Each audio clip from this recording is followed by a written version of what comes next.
السلام علیکم دوستانو، امید لرم ټول به روغ جوړ استئ.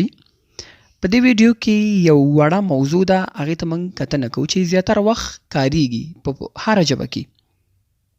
نو لومړی به د مثالونه شروع کړو، وروسته به وضاحت هم در سره وکړو.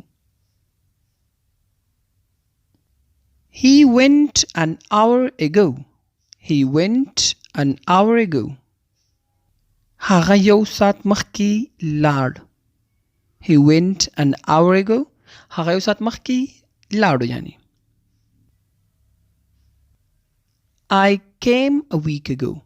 زه یو هفته مخکې راغلم. I came a week ago. زه یو هفته مخکې راغلم. دلته موږ نظر کتنه د ایګو باندې کوو چې ایګو موږ هغه وخت کارو چې هغه کار مخکې شوی، یو کال مخکې، هفته مخکې، یو ساعت مخکې، نو موږ ایګو استعمالو. نو مثالونه نور هم وایو. I told him a day ago.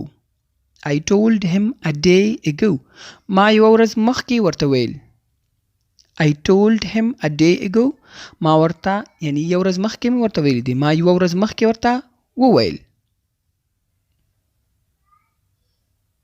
We met 2 years ago. We met 2 years ago. موږ 2 کاله مخکې لیدلي وو، یعنی 2 کاله وړاندې موږ سره یو بل کتلي. We met 2 years ago. موږ 2 کاله مخکې لیدلي وو.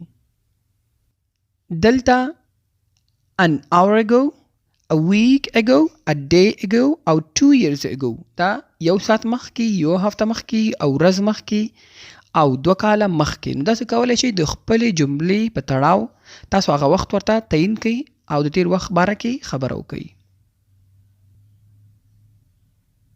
I saw him a while ago.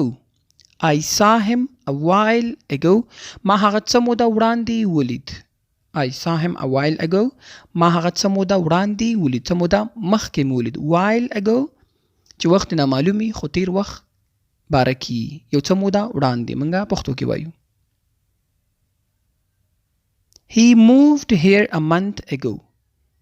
He moved here a month ago. هغه یو میاشت مخه دلته راغی، یعنی یو میاشت مخکې دلته راغلی. موف شوی، موف ویل کېږي چې یو ځای نه ته بل ځای ته شفټ شي، کډوي سي، نو هغې ته ویل کېږي moved.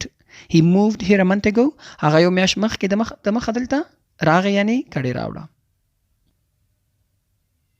He was here a moment ago.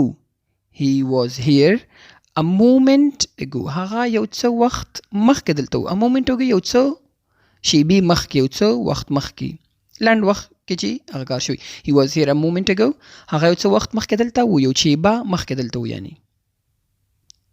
نو هر کله چې تاسو د تیر وخت باره کې خبره کوئ نو کولی شئ ایګو جمله ورډ لغات استعمال کړئ.